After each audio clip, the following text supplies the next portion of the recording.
Yes, sir. Let's get it. Let's get it. Hey. Welcome to another episode of the Formula Podcast. I am Gary Louima, and we have RJD. Yes, sir. And we about to get back into it. The formula to business, formula to success, formula to life.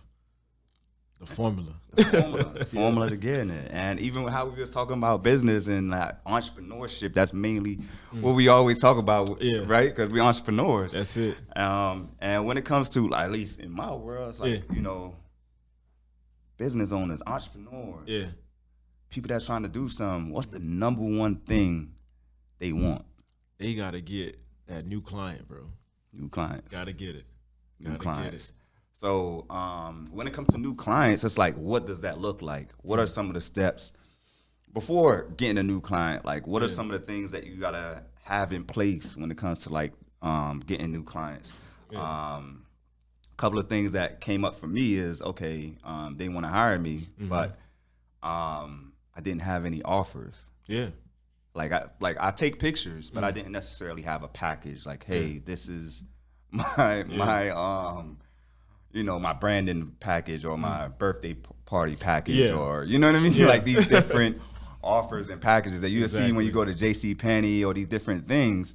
It's not just like a price list. It's actually like developing like, okay, this is my audience. This is my clientele. Exactly. And this is what they mostly need. Yeah. And this is our offer to be able to be that solution for where they're trying to go. Yeah, and that's huge because so many people, when they start businesses, they don't think about these things because they have locked in their time on learning how to bake, learning how to fix cars, learning how to be a lawyer, learn how to do videography, photography, marketing, build houses, construction, you name it. They learn how to do it, but they didn't learn how to do sales.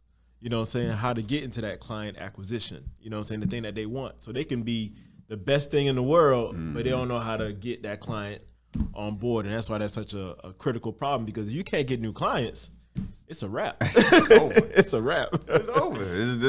Just get a job. It's a wrap. And here's the worst part. If something does come to you, you don't even know how to talk to that new client. You know what I'm saying? And as you're saying, as far as offers, like how do you break that down?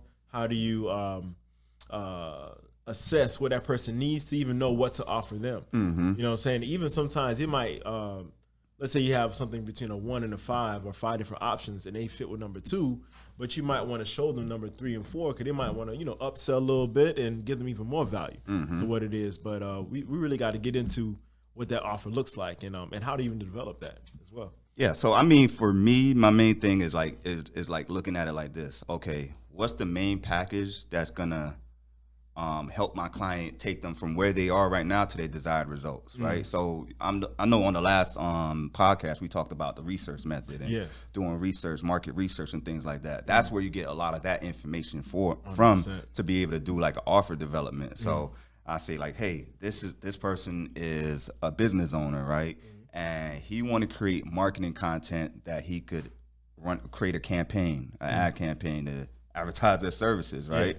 So it's like, okay, I'll create an offer for that solution. Like create a package that's gonna take my client from not having video or photos that they could use for commercial and marketing campaigns to creating something that matches that. Exactly. So like the whole offer is like, okay, what's the price point? How long would it take? How many people that's involved? The whole details of like, okay, this whole process is going to take us 3 months. Yes. You know what I mean? Yeah. Here's the different phases. Phase 1 is doing research, script development, all of those things. Like that's like the phase 1. And then it's like phase 2 is the actual production of it. Okay. Phase 3 is creating the landing pages, making sure you have all the copyright on the landing page, right? Make sure all the messaging of the ad itself, the ad copy, the ad headlines, all of those things is important. Yeah. So that's like kind of like understanding the whole entire what you're offering, how long it takes, the different phases that you take them through, so it allows them to have a clarity on what to expect. You hit it right on the head. You used that word clarity. I was going to use the word transparency as well. Clarity, transparency. If that client can't see what you're going to do with their money, it's going to become a problem.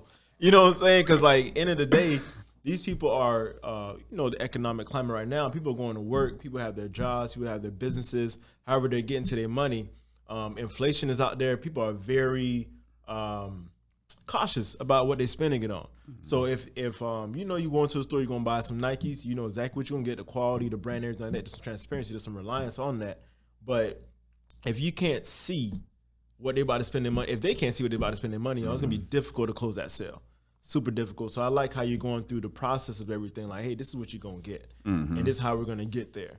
And that puts a lot of people at ease, because a lot of times we get so passionate about what we do that we might be speaking in our language, whatever world that you're in, whatever industry that you're speaking in that language. We're speaking to a client who has no idea about the inner workings of what you're doing. So you make it into plain English for them, make it transparent, make it clear, so they have that clarity. You have a better shot of closing that sale, 1,000%. Nah, 100%. And just to bounce with you is like, what was your process in developing your first offers?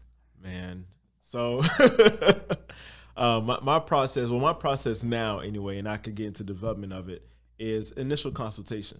You know what I'm saying? Getting into, we talking about market research, but dealing with my clients, they have specific problems, and they know they're coming to me for mostly corporate or trademark matters under the law. So that's my lane. So I only deal with those matters. So I've seen a lot of the same issues over and over and over. I know how to navigate those things. So we get that initial consultation. They let me know what's going on. I'm on a fact-finding mission. I'm looking for all the buzzwords or buzz scenarios that are applicable to the law that I want to use and applicable to the result that they want, whether they want to sue somebody, whether they need a contract done, whether they need a trademark done, whether they need a transaction done, or just expanding their business, how to grow that and connect different professionals to make something work for them. So going that fact-finding mission, now pull up that plan together. Then I give them, I like to call it diagnosis. You know what I'm saying? Because like I see what the problem is, I diagnose it. I give them a step-by-step plan of what we can do. And then from there, I give them options as far as how much it's going to cost to get there. In addition to, of course, like how you're saying, the clarity of where we're starting and where we're going to finish. And under the law, some things can take some time, like with some certain contracts, we might be negotiating a lot of back and forth. That's contingent on the other side. But then we can have like litigation. We actually got to go to court. That could take 6 months. That could take 5 years. So it all depends on so many different factors. And I can give an estimate, based on these circumstances, based on the cases I've done, this might take 1.5 years.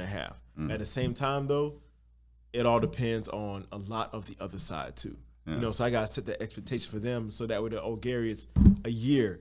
Why is it not done yet? Well, X, Y, and Z. So just get an expectation, but at the same time, let them know there's variables outside of my control because there's a whole nother party that we're suing or we're getting sued by that they have some things they can control as well. But when it comes to things like contract drafting, I can say 3 to 5 business days. I can say 1 business. I can say I give it to you right now if you pay me right now. You know what I'm saying? Depending on that. So I get that initial consultation, get all the discovery, I'm on a fact-finding mission, find what they need, break down, are you with me for one project? Are you with me for multiple matters or projects? And then do you need me on a long-term retainer? Those are the 3 main things from there. And each one of those things are going to cost differently depending on your problem from there after that assessment. Okay. So it sounds to me like you kind of like me a little bit. Like you developed your offer around the clients that you've been working around, the problems that you hear coming along from your clients a lot and what they hire you for a lot. And then it's like, okay, now I know how to develop my offer because these are the main 3 things they're coming to me for. So these are the things. So like one is like where you said it's like one is like one of those one-off projects, right? Yes. And then the other thing is like it's more than one project, so consecutive projects coming up with a definite time though. With a definite time behind it, and then the other one is like it's just like a retainer, basically just.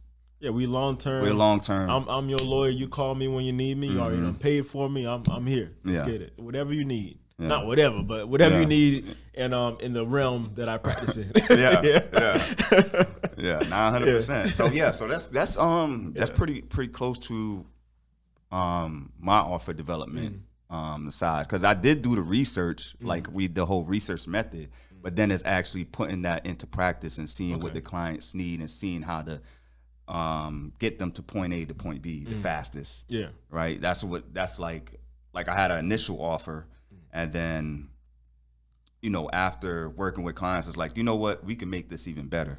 We could provide more value to them. We could help them get there even faster. You know what I mean? So it's like, okay, let's redo this offer and repackage it. And you know what I mean? So like how the same thing with me is kind of the same. It's like, okay, most people come to us for like one-off projects. Yeah. So whether it's an event, some type of campaign, some type of like video that they need for a campaign. So it's a lot of times it's one-off projects, and then other things are like sprints. So when you think of a sprint, it's like think of a political campaign. Okay. Right. So hey, I'm running for the city of Lauderhill, and votes going to start open. The boxes of voting is going to open in 3 months. I see. You feel what I'm saying? So basically, you only have 3 months. To campaign. You know what I mean? So that's what a sprint look like. Where it's like, okay, or let's say for instance for an event, you guys doing this annual fundraiser, big annual fundraiser. This is your main signature event. Yeah. So that's an example of a sprint where it's like, okay, 6 months before the event, we want to market and promote our event so that way we get fundraise as much as possible. Yeah. That's like an example of like, okay, a sprint. So a lot of times people hire us for sprints as well. And then the other side of it is where people just work with us long term. Yeah. Like they just, whenever you need us for content, whenever you need us for video, we here for you. Yeah. So that's like a retainer client. That's like we work every single month. We shoot every single month. We create new, fresh content every month. We post on their behalf on their social media. It's 3 different lanes. It's crazy that it's like that, but and we're in 2 different worlds. Yeah. Yeah. But yeah, so those are like the three main lanes that I've noticed within my industry, and then just fine tuning and making offers that work for them. Exactly. Yeah. Yeah, because a lot of times, like let's say for example, I could lose a client like that in the sense of somebody's coming to me, they pay for the consultation, we're talking, and I see that they need one particular thing.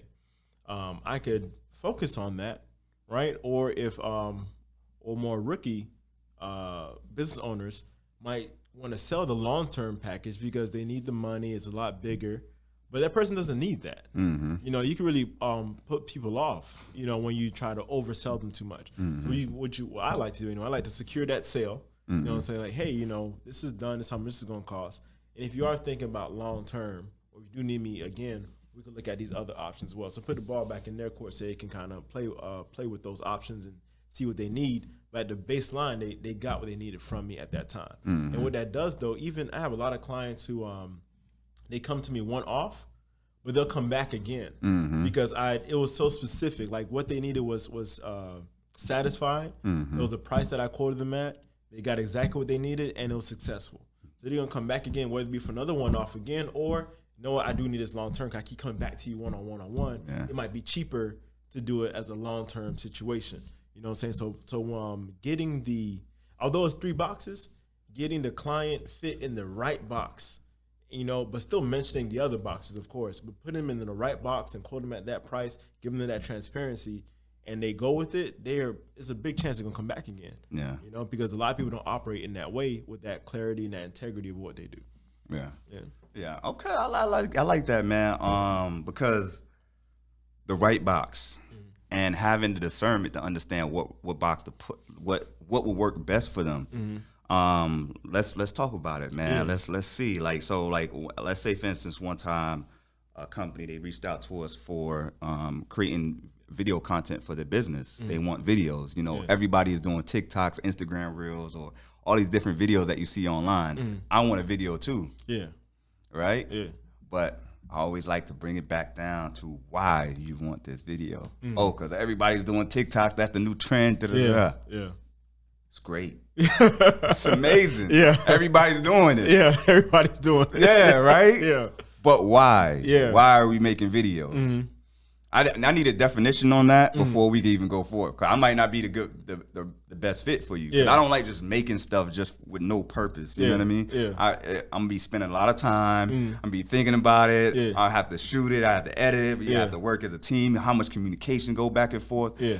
And without no clarity of why I'm doing it, like unless I get past that why of exactly what you want, which is in most cases a new client. Yeah. Right? If we're talking about for-profit businesses. If it's a non-profit business, it might be new sponsorship partnership, right? Yeah. You know what I mean? Yeah, Something I like see. that. Yeah. That's kind of like, like nonprofits, they want to position themselves so that people can see the value in what they're doing so that they can sponsor them and be a part of that movement going forward. Exactly, yeah. You know what I mean? Yes, so that's kind of like what it is on both sides. But when it comes to like getting a new client and it's like, okay, do you have the things I could do the one-off project where I could just do all of the creatives, do the photos, the videos for you and drop it off on you and you could do what you want? Yeah. But it would be malpractice if I don't ask you, do you have a social media manager in place? Exactly. Yeah. Right? Yeah. Do you have someone that's actually gonna take this content and understand how to use it online? Do you have someone that's gonna curate this content? Yeah. Because from my experience, and this is only based off my experience, right? Yeah. A lot of times what happens is you end up doing 100 great photos. Boom, this is what represents your brand here. I already know you do I know you go. 10 great videos. Yeah. Hey, this is gonna be amazing for you. Yeah. And then 3 months, 4 months later, they haven't even posted any photos. They haven't even used any of the videos. But now they have the videos that everybody else has, right? Yeah. But they're not even using it properly to market and to get more clients and to get more sponsors. They're not even using none of the photos. So it's like, it's one thing to have it, but then how to curate it, how to use it afterwards. You connected with something big. From time to time, I get a client who they own their business or they own their corporation, whatever the case may be, or the decision maker in that business. Hey, we need this contract drafted. I said, okay, but are you negotiating with somebody? Yeah, we're negotiating with somebody else, but we need you to draft it. I draft it, but they still have to take that contract that I don't put my blood, sweat, and tears into and give it to another attorney. And then the attorney starts talking all this legal stuff. I'm not in the room. They just want me to draft. They don't want me to talk to the other person. I'm not in the room. Now they got to go back, take my contract, negotiate it, come back and say, hey, should I do this? Look, just let me do it. You know what I'm saying? In the same way you made this product, for me, it's a contract. For you, it's the content. We know how to manage it. We know how to apply it even further in your situation. A lot of times people just want to stronghold a lot of things. And that goes back to our delegation talk too. Like once you accept that offer, accept it fully. Let us completely get into it so that we can get the full value of what we give you. You know how to do, not just how to produce the content, how to make it move in a way that a lot of people don't. I know how to produce whatever it be, a contract, a transaction, negotiation, or litigation, whatever it is. Let me take it all the way to where it needs to go, especially if you're dealing with somebody else on the other side of things. Because if you own a business, it's not legal advice. Again, I got a disclaimer. It's not legal advice. We talk on the podcast. But if you hire an attorney to negotiate something for you, let them take it all the way for you. Let them talk to the other attorney, do the legal jargon, and really protect your interests from there. Don't take something and try to negotiate it with another attorney because you're going to get out attorneyed. End of the day. In the same way, the person's going to get, they might have the best content, clearest content, best trend, best visuals, whatever, but if they're not posting it at particular times, not using whatever hashtags, or there's probably a lot more with SEO and other things I don't understand that you get. If they're not doing it, you know what I'm saying, they're not fully taking advantage of that offer. So it is one thing for me to put you in the right box with everything, but it's another thing for you to stay in there and really soak in, what it is that we're producing as well. Yeah. And kind of like what you just said, relinquish that power. You the whole delegation thing, like you hired this content team to make these photos and videos for you. I trust them to do that. I know you may have your video ideas, and we definitely will integrate your ideas in as well. But it's not just about the ideas; it's about the goal. Exactly. Right. Yeah. And the goal is new clients. Yes, that's it. So your ideas and having these visuals and this, it doesn't matter if it's a simple video, but it creates new clients. Yeah. We did our job. I think sometimes too, like you're saying it's malpractice or disservice if you don't add in those other services. Because the way I see it, and I say this, I keep shouting her out, Professor Reyes, FAMU Law. Hopefully she's still there. I got to check in on her. My evidence professor. Opinion is what one person thinks about you. Reputation is what a community or a group of people think about you. So if you have one client and they're getting that full service, that's their opinion of you, and then you start replicating that over and over and over again. Now you have a reputation of stepping in, creating what you create, providing the service that you provide, providing the goods that you provide, in addition to the maintenance or other services that you might need to take it to the next level. In the same way, I'm negotiating the contract fully after I drafted it, and you're managing the content after you create it as well. So when you do that, you actually are creating more opportunities to get new clients. You know what I'm saying? Because you're creating that reputation. You know, so if you have somebody, hey, you're just gonna leave them off in the wind, hey, take this and go up and do off with it, that person might feel, okay, I got something from him, but I still don't know what to do. Yeah. I'm still kind of stuck. Yeah. But if you did not, it is a disservice if you not say, hey, look, this is you got this stuff, now you got this pot of gold, right? We're gonna melt it, we're gonna make chains out of it, we're gonna make a watch out of it and all different things. We're gonna take it to the next step. Yeah. You know what I'm saying? Now you're creating opportunity for more new clients because everybody can see that you really take care of business. That person feels safe and locked in, and they got the value out their money from your services from there too. Yeah. So that's highly important. Yeah. Nah, 100%, man. That really comes from like experience. That comes from experience with working with clients. Yeah. And understanding that, because even with those phases, clarity on how long it'll take on each phase, what happens in each phase, keeping them in that mindset of like, at this phase, we have to do this work in order to go to the next phase. Yeah. If this is not done at this phase, we can't go on to the next phase. Yeah. And that's what comes back to clarity of your offer. So you understand exactly what you need to do to be able to provide that value to that business. Yeah. And not moving off of that, because this is a proven system that you developed. If you allow the client to then put their own system, their own twist on it, you know, you end up like not producing really well. Yeah. You know what I mean? You end up getting blamed, even though it's their ideas. That's huge. Know? That's huge. Like, you are the expert. Yeah. You know what I'm saying? There has to be a balance of it, but when it comes down to it, it's gonna be your work that's out there. Yeah. Right. So somebody can come to me and say, "Hey, I want this in the contract." Like, no, you cannot do that. It's gonna mess you up in the future. Right. I actually had somebody a few times do that. So I had them sign a limitation agreement. I had them put on paper that I advised against this, and this is what they wanted. You know what I'm saying? And they have to sign that before I even draft that up. And of course, I wouldn't draft anything that's going to put me at risk or them at risk at the end of the day. But it's something that doesn't put them in the best position possible. They're going to have to sign that with me. Yeah. Or you find other counsel. Yeah. You know what I'm saying? In the same way, you putting your stuff out there, like, you have to protect that brand. You have to protect your work product when it comes down to it. So you got to make sure everything is copacetic and good. Yeah, 100%, man. Because that's just really what it comes to. And that's why I wanted to talk a little bit about offer development, because offer development lets you really understand the scope of your work. It even breaks down and makes you understand your capabilities. Okay. What is in your wheelhouse to be able to do? Like, what exactly are your expertise at within your own company, right? Yeah. Like, within my company, my expertise is in film producing and brand strategy. Yeah. Right? That's it. That's my skill set. Yeah. So when it comes to, we have to make this campaign, we got to do these newsletters, these social media things, these different ads. So now what I do is I make sure I bring in my partners that has those strengths in these different departments. Yeah. So it allowed me to kind of like speak to them and let them know, hey, yes, I'm going to be the guy doing all of the branding, the strategy, the producing of it. But then once we're done with this, once we get into phase 2, we're going to be bringing in our director, Raul. We're going to be bringing in some of our cinematographers, and you know what I mean? These are the other, it's not just, a lot of times they think that it's just like a camera, you just like filming. Yeah. You Yeah, do right. everything. Yeah. It's different departments. Yeah.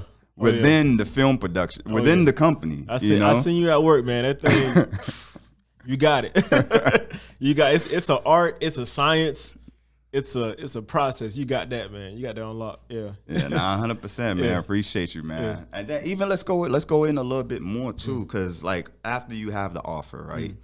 You develop your offer, you know exactly how you can help your client, your go from point A to point B. Yeah. Right? Business, if you think of business, it's just how can I help? Who am I helping go from point A to point B? That's it. Yeah. All right. Yeah. At the baseline. That's it. Yeah. Who am I helping do that, and how am I helping them do it? Once we got that down, right? Now it's like something called like, okay, and bro, it took me, man, to really do this, man. It took me so many years to really like fine tune and even think about it as like its own process, its own system. And that's the sales process, the sales guy. Now they know I'm the photographer. They know I got these cameras. Now they coming to me, right? And I'm like, I don't have a sales process. Okay, you want to hire me? Yeah. How much you got? Yeah. I could speak to that truthfully and honestly. As a young attorney, I started my firm right out of law school, and I'm thinking, okay, I'm gonna do this, I'm gonna do that, and then I get my first like client. And I'm like, how much do I charge this person? Like what? And I'm doing research like this and that and that. I can't charge this. I can't charge that. This is too much. It's too much. I'm embarrassed to how much I charged this lady because it wasn't a lot. You know what I'm saying? But we got this stuff done. And I had to sit down with some other lawyers, and because you go on a lot of lawyers' websites, they do not tell you how much they charge. I'm not going to tell anybody how much they charge right now, but they do not tell you how much they charge. But you got to figure out what your price points are. You know what I'm saying? You got to figure out what the market is, how much people are charging for certain things, because you can have a great product, you can pull that person in, have a great offer, but then people get hit with that sticker shock. It don't make no sense because, and again, in today's world, a lot of people are shopping around because it's easier to shop around. It's easier to go on your to Google something, go on Yelp, go on whatever, all these other apps and websites and stuff, and shop around and see what's going on. But if you can match, of course, your offer with the actual value of what it is, and then the actual market price compared to the market price, your competitors, then you got a really good shot, you know. But if you're going to charge more than your competitors, then they should be getting more. More, yeah. You know what I'm saying? They should be getting more. The experience should be that much better. That part. Yeah, you gotta have that Chick-fil-A experience. Yeah. Don't be trying me no Wendy's. Was it my pleasure? Yeah. I want a Chick-fil-A experience. You gonna charge me for a Chick-fil-a sandwich? I want a Chick-fil-A sandwich. You know what I'm saying? Don't be giving me the McDonald's experience. I was at McDonald's here. Damn. Yeah. He's like, why are you here?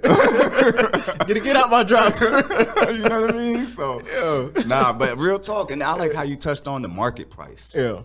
And pricing, because that when in entrepreneurship for me, it's a bro, it's been a real experience, man. I ain't gonna lie, because I've always learning and developing more things. Yeah. But one of my main issues in the beginning was pricing. Where do I price my services at? Yeah.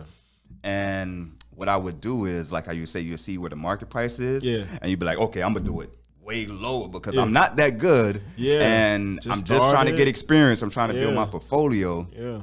Couple of issues with that though. So one of the main issues when it comes to that, right? You're gonna end up burning yourself out. You're going to end up overworking. So now you done took on a job that's supposed to be $1,000 for $100. Yeah. And now you still doing the amount of hours that it'll take to do the same. You're doing the same amount of hours of work. And you're only getting $100. Yeah. So at the end of the experience, you're going to be kind of grumpy. Yeah. You're going to be kind of like, oh, damn, I done did all of this work, only got $100. And then another client going to come in, and then another client going to come in because they're going to tell their friends, hey, I got a good price. Great price. Yeah. Keep going to him. And he did a good job. Yeah. You know what I mean? Yeah. After a while, that wears on you. That wears on you. You're not able to your value, your quality of work then start going down because you don't have the dedication and time to put into the project because you have so many $100 projects. Yeah. So you're not able to put in that level of quality of work into it and produce the type of quality of work that's going to bring you better clients. You feel what I'm saying? Yeah, like burnout is real. You know, if you getting $100 project, but the value of it is $1,000, right? You do that one time, you're young, you're hungry. Okay, I got one. Then I got two. Oh, this don't feel good. I got a lot of time into this. Oh, bills are piling up. What's going on? The thing about business is it's gonna turn you into a dog, whether you like it or not. Yes. Whether you like it or not, you're gonna turn you into a dog. The nicest person in the world, Tabitha Brown, she got the nice voice. She talks just like this all the time. She's very calm and everything. But I go to Target, I see her cookware over here. I promise you, behind those boardrooms, she's probably not yelling at nobody, but she gets stuff done. Like, business is gonna turn you into a dog because your time is everything. And then when you realize your time is money, and you start doing things for a little bit of money, you realize the same amount of time that you did that for, you could have got some more money. And then when you're not living the life that you want, or you start seeing the life that you could have, it's gonna do something inside of you. So you could keep taking on $100 projects, and then when your lights get cut off, you know what I'm saying? When you need something, when somebody around you needs something, when somebody you're taking care of needs something, where you want to take another step within the business, within your life, you realize like, I'm wasting my time. Yeah. I'm wasting my time. But even with that, there's a strategy. This strategy that I use, I don't speak about it much, but we're here to give the formula, right? This is my formula, you know what I'm saying? Let's do it. You know, I'm so far removed from it, that's why I feel more comfortable from it. But starting off, I was kind of okay taking less money. I knew I needed a portfolio of work, and one thing I knew I didn't have, I needed more contracts. I needed more. I was charging damn near $100, $200 for contract review. These contracts be long as hell. But why was I doing that? Because now I have a contract. Yeah. Or you have a contract for, hey Gary, can you review this contract? Yeah. How much is it? X amount of money. Yeah. Oh, that's cheap. Yeah, it's cool. I needed the knowledge. Yeah. So now I have this, I could build off of that, and the next person come to me for it. I already got it all stacked up. I done ran through it, the whole thing. You know what I'm saying? And I could really, and now I'm charging for the time that I took to process and digest that. But that has to be a limit to that. Yeah. That cannot be your entire business model, right? If you're in a position where you need knowledge to grow, you need the experience, you need the book of business, you need what I'm looking for, the portfolio of work, then you might want to take a little less money if it's difficult to get those clients, just to be more competitive. It's a strategy behind it. It's not like you're just going in there and saying, hey, I'm just undercut everybody, the market price of and think that I'm going to get more clients. Exactly. It's understanding that it's kind of like a research method. It's kind of like a research method. Exactly you're going in there with the intention to be like, I'm going to do a great job. Yeah. But what I want to do, at least this is what I want to do. I want to clock that. I want to time how long does it take for me to do a great job? How much energy does it take? So now I could really evaluate and give a fair price based off of how long it took me to do this contract. How many people I had to contact, how many resources I had to pull, how many softwares I had to use. Right?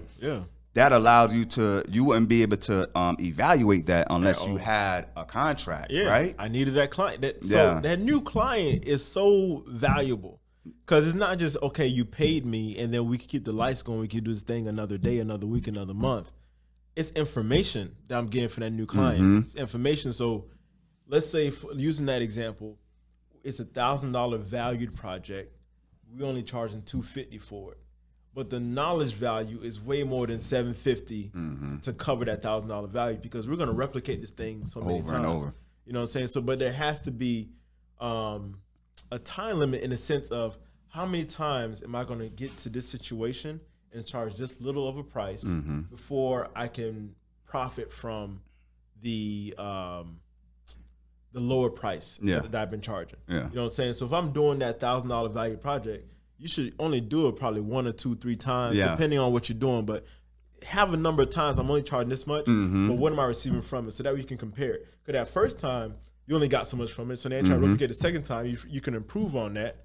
And then now doing that and having that knowledge base, it does get back to what we're talking about, those 3 different categories. Now you know how to classify it. Yes. Yeah, you done came to me, I done seen the situation before. I know how to handle this. I know how to charge for it now. So I know where to put you so you can feel comfortable. Oh, this man really did a good job because I done did a good job. You done profited from the good job from other people paying a little less, but me learning a lot more. You know what I'm saying? So now I could properly sell it to you because I know what you're looking for, I know what you need, and I know how to get it done. I know how long it's going to take, I know how much it's going to cost. I got all the information to properly give you the transparency. Damn, we going right back into it, because I can't give you no transparency if I never done that before. Yeah. Raul, we might need you real quick.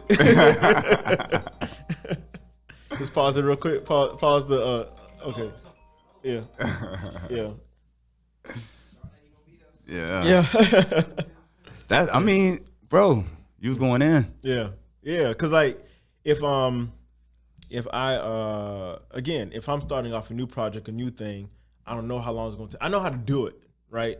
A mechanic, a baker, whatever. They know how to make the cake, fix the car, build the building, litigate the case. We know how to do it, but like if this is our first time really doing it in that way, how long really is it going to take? How much is going to cost me time wise, money wise, resource wise, everything you listen to, software I'm going to use, the people I need to use, people I need to speak to. Do I need to drive downtown? Do I need put that process together so I can see the real value of it, and then see how much I could profit from that after paying the cost of taking care of the business that you need from there.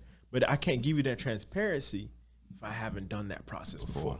Yeah. And that's how we really get into it. Yeah. So that's what I was doing. It was cheaper legal services. So the people in the early stages, the first step, shout out to y'all because y'all got some really good work on the low. But everybody else, y'all getting that value. Yeah. You know what I'm saying? Major value. Y'all getting that value. My price only going up. You know what I'm saying? So. Major value. And even with that, man, it's like this. It's like what I tell a lot of my content creators. That's in the business trying to elevate and grow their business as well, is I tell them this. It's like if you're saying yes to these smaller projects, ultimately you're saying no to the projects you want to do. Yeah.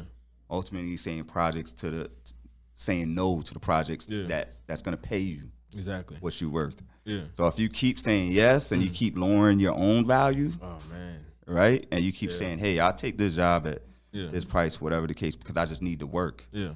What's going to happen is going to be an ongoing circle. What happens is you end up being it start feeling like deja vu. It start feeling like, okay, we're having the same conversation year after year after year. I do not enjoy being around having the same conversations. Yeah. You dig what I'm saying? Yeah. Why are we complaining about the type of clients that we have year after year after year? And why are we doing the same things year after year after year? Something has to change, right? So you have to start saying no to the smaller projects to start saying yes to the projects that you actually want. Yo, man, okay. Y'all getting the real origin story of First Step today. So that is very real right there, because you only have so much time in the day. So if you're taking on these hour by hour projects, you only give, like, let's say you're a business owner for real, you really putting in 10 to 14 hours a day, and you got 14 1 hour projects, right? When you could have a 6-hour project that pays you more than those 14-hour projects. But it's scary. It's scary to say no. It's the scariest thing in the world. A lot of lawyers, when they start their own law firm, they practice what we call door law, right? Whatever walks through the door, that's what I'm gonna do. You know what I'm saying? There's corporate law, criminal defense, there's personal injury, tax law, real estate. There's hundreds of areas of practice law. But door law is everything. Whatever you walk through that door with a check, I'm going to do it. And I was in that position for some time. I know I'm going to do corporate law, coming from a bankruptcy background, just trying to get back into that business space. I needed some bread. I was taking personal injury cases. I took criminal defense cases. I took probate cases, like somebody passed away, helping the family distribute their estate type of stuff. Took real estate. Who knows what else? I gotta go back and check, because consumer debt defense did a lot of that. People have credit card debt, stuff like that. But as I was taking those things on, because I knew I could charge a couple $100s in, and I felt good with that. All right, he's coming in. People know everybody needs this and need that. I could get a little money coming in. All right, I'm paying this down. This feels good. You know what I'm saying? But I'm not doing corporate. This is what I came here for, and I'm not doing corporate. I want to help business owners. This is why I wake up in the morning. It was one scenario. Somebody called me. They're in a car accident, but they were at fault. right? So they needed some representation because the insurance company, he wasn't covered by the car's owner's insurance company. So he needs some representation. So we focus on the price, whatever. I'm speaking to the insurance adjuster. We had a deposition. I woke up one morning like, I hate this. I hate this. This law stuff sucks. I don't know. I did all this schooling and stuff. I started my own firm. I'm about to go work for somebody. I don't like this. And I literally looked myself in my bathroom mirror, and I was like, why do I hate this? Because I was really passionate about why do I hate this? Because I'm not even doing what I wanted to do. Who I got to be mad at but me? Because I'm saying yes to all the stuff that has nothing to do. So after I finished that case, from that point on, I said I'm only taking corporate related cases and trademark cases. It's all the only thing I'm taking on. How you say no? What do you do? What do you do? When I just got in a car accident, Gary. I need you, man. I'm messed up right now, bro. I need you right now, bro. Well, I'm gonna hit you with this. This is all I know to do. I believe you got 14 days to go see a doctor. So go get medical attention. I don't practice personal injury law. However, I got somebody else who can help you. I gotta pass off that work. You gotta have that network to pass it off. Because when starting off, I didn't have that. So somebody came in, somebody called me at it's like 1, 2 o'clock in the morning. I got pulled over by the police. I got a bunch of guns in the car. They're about to search the car. What do? I was like, damn. You know what I'm saying? I can't help you with that. I know I'll do some criminal defense work, but you're involved in some other bigger things. It was more than just the guns in the car. Some other stuff going on too. But I had to find somebody else. I had to go through a network and text somebody. It's 2 o'clock in the morning trying to find somebody, and I found somebody for that person. But you got to have that network to pass it off. Because if you're in that space, you know the type of people. How can I explain this? Whatever industry that you're in, you know clients can confuse you with certain things, right? So you're in photography, videography, marketing, advertisement space. You might have clients that confuse you with somebody who, I don't know who people could confuse you with, like baby showers. Exactly, baby showers. You don't do baby showers. Mm-mm. In my world, people say lawyer, they think, well, he's Haitian, you do immigration law. No, I don't. You know what I'm saying? Well, he does criminal defense. When I get locked up, don't call me. I was joking about this earlier today, but if you get locked up, do not waste your one phone call calling me, because I'm going to say, damn, that's crazy. I don't practice criminal defense. You know what I'm saying? Don't do that. You know what I'm saying? I got some other criminal defense attorneys that can help you out. But don't call me. Call your mama first. Call mama. Mama, get somebody out here. Yeah, you got one phone call. Don't have your mama text me and I'll give her somebody else. But don't waste a phone call on me. But you have people confuse what you do. Like even like a baker. Let's say they do like wedding cakes on wedding planning and stuff. I'm in that world. But we doing wedding cakes.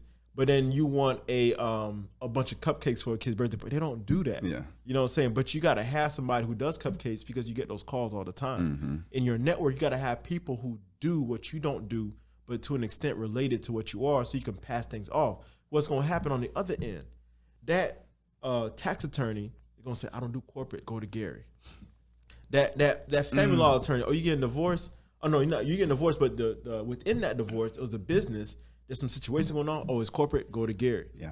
Right. So So even the same way we categorize our clients in those boxes, other professionals in your world got to categorize you in your box, in your lane, so they can go to you. I can't wait for content creators and photographers to be moving in that same intensity and moving just like that. And that's what I've been pushing. Yeah. Somebody come to me for a photo shoot, a maternity photo shoot, their birthday photo shoot, stuff like that. I go to a photographer that I know specializes in that and be like, hey, I got a job for you. I'm going to connect them. Yeah. You know, if somebody's holler at me for weddings, thing like that, got a dope photographer for you. I don't do wedding photography. I know y'all hitting me up. I don't do that. Yeah. I don't do it. All right. So I'm going to connect you with the best person I know. So one, I gave him a referral. He's going to do a great job. What happens in the long term? It goes back to what you was just talking about. You build a referral resources, you referral sources. So now you done built a sense of like being able to give out referrals, and now people are sending you back referrals 1000%. just within your lawyer group. 1000%. And that's where I want creators, content creators, photographers to be at, where it's like every job that comes in, they don't have to take. They know clearly this is my role. This is what I do. I do real estate photography. Yeah. So if a client comes to me that's something outside of real estate photography, and they want to do some video marketing campaigns for their online presence online, I know the perfect guy. I'm gonna send you the Content Factory. You feel me? You know what that prevents too? The oversell, right? The oversell leads to overwork, right? Because if let's say somebody came to you, they want the real estate photography, but or real estate. I seen somebody real estate. They have like this 3D drone situation, and that's a whole new software, a whole new thing that you have to learn to do effectively, right? So what that is going to do is going to set you back in time. Because all the time in the beginning, I did all the stuff with the contracts and learning this. I spent my time to do what my lane is. Now I got to spend time to learn things outside of my lane. So that's taken away from making money while I'm in my lane. You know what I'm saying? And on top of that, I might not even do a good job. Because now it's the first time of me doing it, and I'm charging you like I'm charging everybody else. You have a certain expectation, and it's not going to turn out well. You know what I'm saying? So now it's going to tarnish the brand. It's going to tarnish your reputation. It's going to tarnish your opinion of me and my business and what I do. And that could lead to you leaving a Google review, leaving an Instagram post, leaving whatever the case may be. And you're not even wrong. I can't be mad at you. I messed up. You know what I'm saying? So that's how that go. Yeah, 100%, man. Let's talk about a little bit about sales process and having a sales process established. Yeah. And we was talking about it a little bit, but it's like, do you have clarity on your sales process? Not the operations, not after they sign on and they become a client, but do you have clarity on your sales process? What is that discovery call, right? We have discovery calls in our marketing agency, right? Yeah. And what's the purpose of the discovery call? We want to find out what's your goal. Where are you trying to use this content? What platforms? What have you done before? What trends are you currently seeing in your industry? Is how much ad campaign? What platforms? Like, we want to learn as much as possible about you, your audience, and the intention of how we're gonna use this content to, like, you know what I mean? What's the objective? Like, how are we gonna accomplish that goal? So that's in that discovery phase. I have clear intention on the discovery phase. I'm not trying to tell you a price. I'm not trying to even sell you. You know, I'm just really just trying to understand as much as possible, because I don't know anything about your vision. I don't know anything about what you like, what you don't like, what type of videos you like. Can you show me an example, video references, some photos? Because, like, after that discovery phase, I got to take in all your input and then do research and find out things that matches with your style. How can I create something that's going to work for your business to help you achieve your goal? So for me, I usually do a demo where I present to them that idea. So a part of me even having that sales process, and I never had I started using the sales process about 3 years now in my business, right? And it's been so much better for me, so much better. The number one thing that I seen change was they see me more as like a consultant, more of an advisor than just like a photographer. Like, they start trusting my opinions more than just, oh, take this picture of this, take a picture of that, take a picture. Oh, you see that can of, take a picture of the can. It's like, they trust me in understanding that, okay, he understands marketing, they trust me more for consulting and doing what we're doing. So that was the first thing. I was like, oh, dang, okay, I like this. I like this just by doing the sales process. And then number two is, like, I had situations where we created a really great video in my eyes, really great photos in my eyes, and we delivered it to the client, and the client didn't like it. Like, this is not what I wanted. Like, what is this? You know, like, I'm in the creative world, so working in the creative space, everything that we create is subjective. 1,000%. So my position of what's fly might be different than what you think is fly. You know, my position of when I say, oh, a dynamic shot, might be different than what you envision of what's a dynamic shot. Yeah. So when we having those discoveries, I like to have them pull up videos. Hey, you said a dynamic shot. Yeah. What does that mean to Yeah. you? Can Yeah. you show me an example? I could play a couple of videos. Oh, stuff like that. That's Yeah. a dynamic shot. Yeah. They might just mean a transition. They might. The way they communicate it is totally different than how we communicate those type of things. Because you're in that space. You have a different language right there. Yeah. Exactly. So it's like understanding what they want, so I can have that clarity, so I can make sure I deliver. Because the worst, bro, for me, I always want to, you know what I mean? I always want to deliver, man. I always want to knock it out the park. That's what I do. Yeah. You know, I'm an athlete. I'm a champion. Yeah. I don't Play to win. I play to win. Yeah. Even if I lose today, you might have to see me tomorrow. Yeah. Not might, but you're gonna see me tomorrow early too. That's it. That's it. You know, so when it comes to that and you're not able to produce something that the client wants, it's the worst feeling ever, bro. Yeah. So what I did was take steps to make sure that never happens again. Yeah. And part of that is getting clarity on their vision, going through that discovery phase, and then presenting, okay, hey, this is our vision and idea based off of what you said. Yeah. Is this right? Is this still your goals? Is that are we still on the same page with that? Yeah. You know what I mean? Like, so that you can make sure at the end that's huge. And that's why I always respect people in the creative space, whether it be the visuals and marketing, music, any type of art, creative, whatever, because you guys get to flow so eloquently through so many different things. And then you do have those bumps where like that the client wasn't flowing with you, right? Like you said, you just don't like it because it's subjective, and that's cool. But I always appreciate that space because there's so much more to go. But in the legal side, and in some other industries as well, like accounting or even medicine sometimes, because medicine is like it's an art and a science too, because you can get real creative in there sometimes. But as a lawyer, client comes in, they can tell me the expectations. I can say no. That's it. I don't have to hear what you have to say because that's illegal, sir. I can't do that, and I can't help you do that. That's it. Hey, we're getting sued for XYZ. Well, you need to settle because you're gonna lose. Why is that? Because the law says 1, 2, 3, 4, 5, right? And even outside of that, okay, the law and people who are a little bit more versed in the business world, they try to play in this gray area, right? And lawyers try to play in that gray areas as well, but that can be dangerous sometimes, right? So, in the law says one thing, and you could kind of skim under it, whatever the case may be. But at the same time, we have a code of ethics, right? And after that code of ethics, we're a person, right? I still have to wake up in the morning and see myself and be real with who I am and what I do, and also have the integrity with what I believe in and my morals and beliefs. And at the same time, of course, my ethics, I could lose my license if I don't have practice the ethical standards or whatever. So the law could say one thing, right?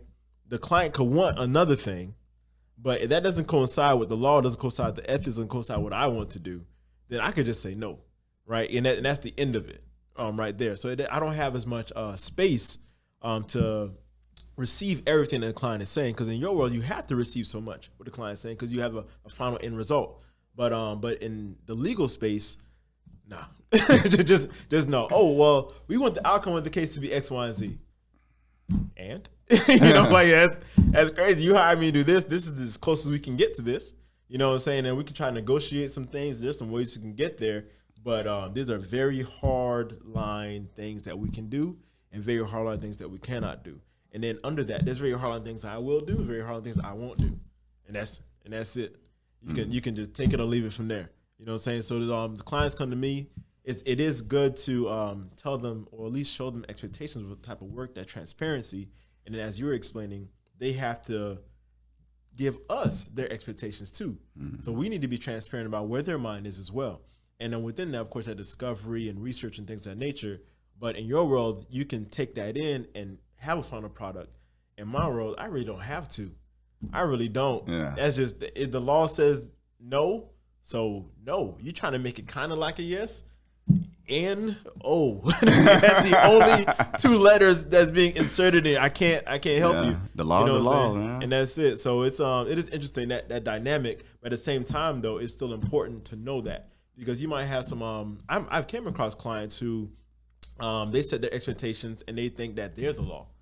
It don't work that way. But Gary, hey, look, hey, I'm out. I'm out of here because I'm not gonna break the law for you, and I'm not gonna break the law for me either. so I don't care how much you pay me, because if I lose this license, it's my fishing rod. I can't fish no more. I don't know about that. You know what I'm saying? Teach a man to fish, that type of thing. But I don't know about that. So it's some hardline stuff. But that's interesting though. Yeah. Nah, 100%, man. That's a great vibe, because it's having those expectations, setting those expectations are very important early on. Yeah. Having those no's, getting more comfortable saying no, because being comfortable saying no allows you to be real and be like, hey, this and this I can't do. This is my process. This is how we get things done. If it's not good with you, we're not gonna be able to work together. I do wish you the best. You know what I mean? Like, you're going to do a great job. Yeah. I'm sure you are, because you got the will, you got the power and all that. Yeah. But I just can't help you. Yeah. And it's just being like sticking to it and being like, hey, this is defining that process and having a defined process allow you to say no. Yeah. And this was definitely an amazing topic, because everything that we talked about, it produces similar results. Right, so we're producing excellence over and over and over again, and we're going to continue to refine that system so we can remain constant, consistent, and have those great results. So we can have a brand that people can rely on, have a good reputation, continue to get new clients, because they know when they crack that Coca-Cola can, they know that same great Coca-Cola taste, that same great first step, same great content factory taste every single time. You know what I'm saying? And that's what business owners need. That's what they need to get more clients and to have that consistency. Because if you have an erratic process, you have erratic results. So people are now taking a gamble, going with you, taking a risk going with you, as opposed to you go with him, you straight. Yeah. And that's just done. Yeah. That's the formula. That's the formula. The formula right there. They need to pay us for this podcast. We're gonna have y'all pay $100 a week for the subscription for this podcast, man. Because and I love it, because these are things that we learn over our time, things that we acquire from our mentors, from other people, from our research, our time, our development, from taking jobs at less prices. Yeah. We did all that stuff so you don't have to. Yeah. You know what I'm saying? Take the formula, run with it. And it's real life experience. It's experiences that we've actually went through working with clients and being a young entrepreneur and learning these things the hard way. Yeah.